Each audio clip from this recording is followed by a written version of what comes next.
Oi, gente. Hoje eu tô aqui para falar para vocês um pouquinho sobre essa situação toda que a gente está vivendo com o isolamento, com o coronavírus. Algumas pessoas me pediram para fazer isso e eu confesso que eu até demorei um pouco para tomar essa atitude, vamos dizer assim, de gravar esse vídeo, porque eu estava procurando também os meus próprios recursos internos para fazer isso.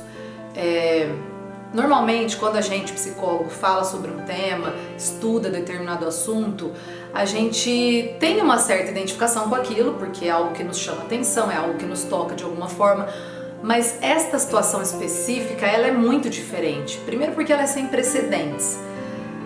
A gente não imaginou nada disso, né? E segundo porque eu tô inserida nisso tudo, tanto quanto qualquer um de vocês. Então eu também tô tendo esses movimentos, essas vivências, e eu não tô distanciada disso tudo como a gente costuma conseguir minimamente na nossa atuação profissional. Eu precisava entender melhor primeiro o que eu estava sentindo. Inclusive essa é uma dica boa, né? Essa é uma orientação para a gente cuidar da nossa saúde mental nesse período. É se ouvir, é olhar para dentro, é prestar atenção no que está sentindo. Eu vou falar de algumas coisas que a gente pode fazer para minimizar, né, o sofrimento nesse período, e eu usei a palavra minimizar porque a gente não vai esgotar o sofrimento, nem estamos aqui para isso, nem é essa a questão e nem é esse o objetivo, e isso também nem seria possível. Mas eu queria dizer para vocês um pouco assim da minha vivência. Ela tá mista, e eu tenho conversado com vários amigos psicólogos ou de outras profissões que estão vivendo isso dessa maneira também. Tem muitas coisas boas que vêm com tudo isso, e só que o cenário, né, o pano de fundo é ruim, é assustador. Então quando eu falo de coisas boas, eu falo assim: eu tô gostando dessa situação de ficar em casa muito mais próxima da minha família. Eu sempre fui uma pessoa que prezei muito pelo contato com os meus familiares, né? Os familiares diretos aqui da minha casa, meu marido, meu filho, eu sempre prezei por isso. Mas essa situação específica mostra pra gente como que ainda faltava, de alguma forma. Sempre vai faltar, né? Esse não é o ponto, não vai dar tempo da gente ficar se estendendo muito aqui. Mas eu tô gostando de estar mais perto deles. Tô gostando de ter meu marido aqui em casa o dia inteiro. Também tem a parte difícil disso, né? Tem todos os manejos que isso inclui. Por exemplo, a questão da escola com o meu filho, de fazer as atividades. Eu estou gostando disso. Tem a dificuldade, tem muita gente que também tá sofrendo com isso, e cada pessoa é diferente do outro. Esse é um outro negócio que é muito importante, é a gente não achar que a vivência do outro tá mais certa do que a nossa. É a gente não achar que o outro tá fazendo certo e a gente tá fazendo errado. Cada um tá se adaptando e sentindo as coisas de uma maneira diferente, porque cada um tinha uma vida diferente antes de tudo isso, né? Então assim, embora tenha as coisas boas de poder ter essa proximidade maior, de poder ter esse tempo para olhar para dentro, o pano de fundo, como eu disse, é de medo, é de angústia, é de não saber o que vai ser amanhã. Nós estamos num período adaptativo, isso é fato. Eu me informei, claro, como todo mundo, assisti alguns vídeos, eu li alguns artigos, e um que me chamou muito a atenção, que eu li ontem, foi uma entrevista do virologista Átila Yamarino, quando ele diz que o mundo de 2019 não existe mais. O mundo prévio ao coronavírus não existe mais, e isso é muito forte da gente pensar. Não vou ficar falando muito disso aqui, vão procurar, vão ler, depois eu coloco a referência para vocês.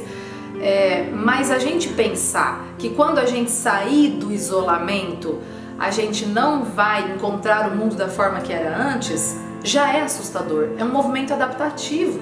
A gente está tendo que se reinventar, a gente está tendo que pensar possibilidades. Por exemplo, a psicologia online já começou faz alguns anos.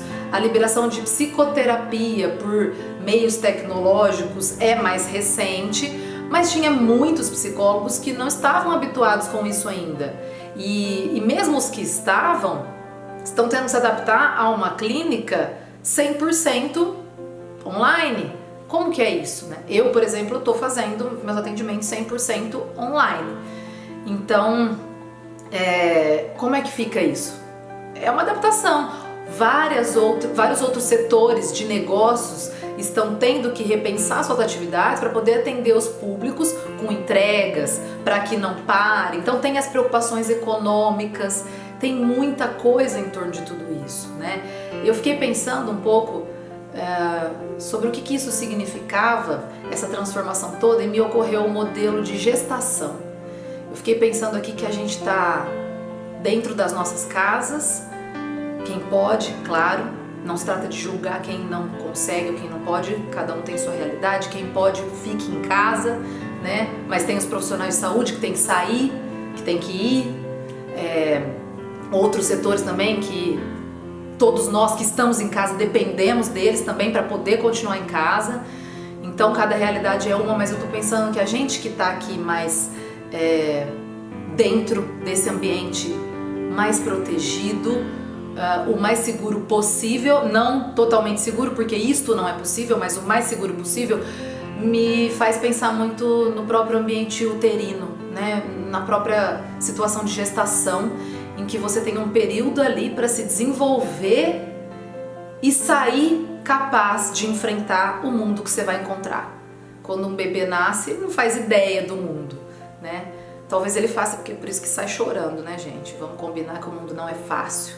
E a gente não sabe, a gente também tá chorando. A gente não sabe que mundo que a gente vai encontrar.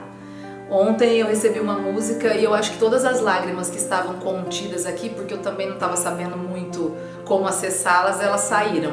Eu fiquei até com dor de cabeça de tanto chorar. Depois eu mostro, eu falo pra vocês também qual que é a música. Mas é isso, né? É muito tocante tudo isso que a gente tá vivendo. E a gente vai ter que sair, e vai ter que sair diferente. Não tem mais jeito, né? Eu gravei também, quem acompanha meu Instagram viu, que eu e o Matheus, a gente gravou como uma onda, com um finalzinho modificado, mas essa música ficou vindo muito na minha cabeça, porque é fato, nada do que foi será de novo do jeito que já foi um dia. E agora, mais do que nunca, tudo muda, o tempo todo. Cada segundo é uma informação, cada momento é algo novo, e nós estamos tendo que lidar com a nossa vulnerabilidade. A gente está tendo que encarar e olhar bem aqui escancarado, quanto a gente é frágil, quanto que um negócio microscópico, um negócio que a gente não consegue enxergar, é capaz de parar o mundo, literalmente, e ameaçar milhares e milhares de vidas. Então, isso nos coloca em contato com uma realidade que é fato, mas que a gente não fica pensando todo dia. A gente não pode viver pensando todo dia o quanto a gente é frágil e vulnerável, porque senão a gente realmente não sairia de casa nem em situações normais. Mas agora a gente está sendo obrigado a olhar para isso. E isso gera consequências. Eu fiquei pensando também, é inevitável que venham teorias psicológicas, e eu pensei muito na teoria do Colin Parks sobre o mundo presumido. A gente está vivendo uma quebra do mundo presumido. O que é o mundo presumido? É aquilo que a gente tem como garantido na nossa vida. O nosso cotidiano, a nossa rotina, a nossa família, o nosso emprego, as atividades que a gente costuma fazer. E todas as situações de luto, seja por morte, seja por qualquer outro tipo de perda, porque luto não quer dizer só morte concreta, né? Todas as situações de luto, elas envolvem a quebra de um mundo presumido. Aquilo que você entendia como sendo aí a sua bolha, vamos dizer assim, não tá mais do jeito que tava. E aí isso precisa de uma reconfiguração, precisa de muitas ressignificações para reconstruir. E não é voltar ao que era antes, é reconstruir, é construir de um novo jeito, é atribuir novos significados. E a gente está vivendo essa quebra do mundo presumido. Me fez pensar muito também nos próprios estágios de enfrentamento, né, do adoecimento descritos pela Kubler-Ross. Então muita gente no início negou a gravidade de tudo isso, e depois veio uma situação, uma sensação de revolta, de raiva, a gente viu aí situações de barganha, e aí momentos de depressão, e aí eu preciso deixar claro que não é a depressão como diagnóstico, embora isso possa vir se perdurar no tempo, mas é a depressão enquanto fase reacional ao enfrentamento de uma situação nova, de uma situação sofrida, e alguns de nós entrando aí na aceitação de tudo isso. Mas tudo isso é misturado, né? Também não é que quem chegou na aceitação não vai ter momentos de revolta. Então tudo isso que a gente estuda para falar de adoecimento, de lidar com a proximidade da morte, é o que a gente está vivendo agora. para nós, principalmente psicólogos ligados à área da saúde hospitalar, isso é de praxe, lidar com isso, mas é muito de praxe lidar com isso no outro também, né? Então a gente tá vivendo aí, como diz o jargão popular, tudo junto e misturado. O que a gente pode fazer então para tentar minimizar um pouco o sofrimento diante de tudo isso? O que eu vou falar não é novidade, não são ideias minhas, tá? Tem bastante coisa aí sendo divulgada sobre isso, são vários materiais, tem vários especialistas falando, mas eu compilei o que eu acho que é mais importante, e uma dessas coisas é procurar manter uma rotina. É organizar o seu dia, mesmo que você está dentro de casa, esteja você trabalhando em home office ou não, procura aí ter um horário para acordar, se programar o que você vai fazer naquele dia. Isso ajuda a minimamente manter uma sensação de controle, né? Lógico que a gente não tem controle, normalmente a gente já não tem controle sobre as coisas, mas minimamente não sentir que a gente está tão solto. Porque não são férias em que, não quero ter hora para acordar e aí eu vou decidir o que eu vou fazer aquele dia, porque não é simples assim. A gente minimamente precisa ter uma organização interna para dar conta do que a gente está vivendo. Então, Natália, mas o que eu vou fazer de rotina depois do meu trabalho? O que é outra coisa extremamente importante? Manter contato com as pessoas. Engraçado como antes a gente estava falando que a tecnologia nos afastava, né? Que muitas vezes a gente estava dentro da nossa própria casa, olhando para o celular e não dando atenção para o nosso familiar que estava do nosso lado. E agora é um momento em que a tecnologia é o meio que tem da gente se aproximar. Então vamos usar esse recurso. Tem um monte de aplicativo, tem vários programas aí de encontros em grupo. Eu fiz um até essa semana com os meus queridos amigos psicólogos da família Inclinari e foi muito gostoso. A gente deu risada, e isso também é importante, a gente poder manter uma atmosfera leve. Não se trata de negar o medo e a angústia, mas é não ficar focado somente nisso. Então a gente manter uma atmosfera leve. Tem um monte de memes aí, de vídeos criativos e engraçados que as pessoas estão fazendo em relação ao próprio isolamento, e isso é legal a gente ouvir, a gente assistir, isso é uma coisa interessante da gente consumir, porque torna as coisas um pouco mais leves. Vamos ter cuidado, falando nessa questão, né, do que a gente vê aí nas redes sociais, vamos ter cuidado com as notícias. A gente vive um bombardeio de notícias, algumas delas, muitas na verdade, falsas, né, as famosas fake news. A gente tem que ter contato com isso, tem que ter cuidado com o contato com isso. Então o que a gente faz? A gente procura se informar por canais oficiais.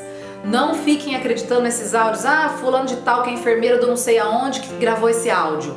Às vezes a pessoa não falou nem o nome ali, cuidado com isso, né? Porque você às vezes vai estar entrando numa paranoia, você vai estar entrando num pânico coletivo, e isso não vai te fazer bem.